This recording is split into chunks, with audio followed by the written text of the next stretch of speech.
മഴ തീരുന്നവരെയുള്ളൂ കുടയുടെ ആവശ്യം. അത് കഴിഞ്ഞാൽ നനഞ്ഞ കുട ഒരു ബാധ്യതയാണ്. പലാവർത്തി നമ്മൾ കേട്ടിട്ടുള്ള നല്ല ഒരു വാചകമാണ്. പക്ഷേ ഇപ്പോൾ സംസ്ഥാനം മുഴുവൻ ശക്തമായി വെയിൽ വന്നപ്പോൾ ഗവൺമെൻറ് ജാഗ്രതാ നിർദ്ദേശം നൽകി വെയിലുള്ള സമയത്ത് കുട പിടിക്കുന്നത് വളരെ നല്ലതാണ്. നമ്മുടെ ജീവിതത്തിലൊക്കെ നമ്മൾ വളർന്ന് വലുതാകുന്ന സമയത്തൊക്കെ നമ്മളെ വളർത്തി വലുതാക്കിയ നമുക്ക് വേണ്ടി കഷ്ടപ്പെട്ടവരൊക്കെ വളർന്നു വന്നപ്പോൾ നമുക്കൊരു നനഞ്ഞ കുടയായിട്ട് തോന്നിക്കാണും. നമ്മുടെ പ്രിയപ്പെട്ട മാതാപിതാക്കളൊക്കെ പ്രായവും വാർദ്ധക്യമായപ്പോൾ നമ്മൾ വലിയ ആളുകളായെന്ന് തോന്നലൊക്കെ നമുക്കുണ്ടാകും.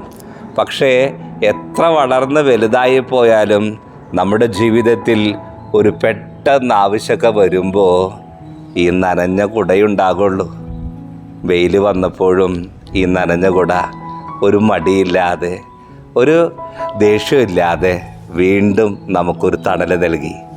ചേർത്ത് പിടിക്കാം.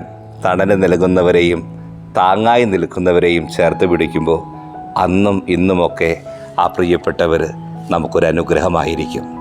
മഴ തീരുന്നത് വരെയല്ല, എല്ലായ്പ്പോഴും കുട ജീവിതത്തിൽ നമുക്ക് വേണ്ടി കുട നിവർത്തി പിടിച്ചവർ ഒരു അനുഗ്രഹമാണ്, ഒരാശ്വാസമാണ്. ദൈവം സമൃദ്ധമായി നമ്മുടെയും നമുക്ക് വേണ്ടി കരങ്ങൾ ഉയർത്തിയവരെയും താങ്ങായി തണലായി നിൽക്കുന്നവരെയും സമൃദ്ധമായി അനുഗ്രഹിക്കട്ടെ.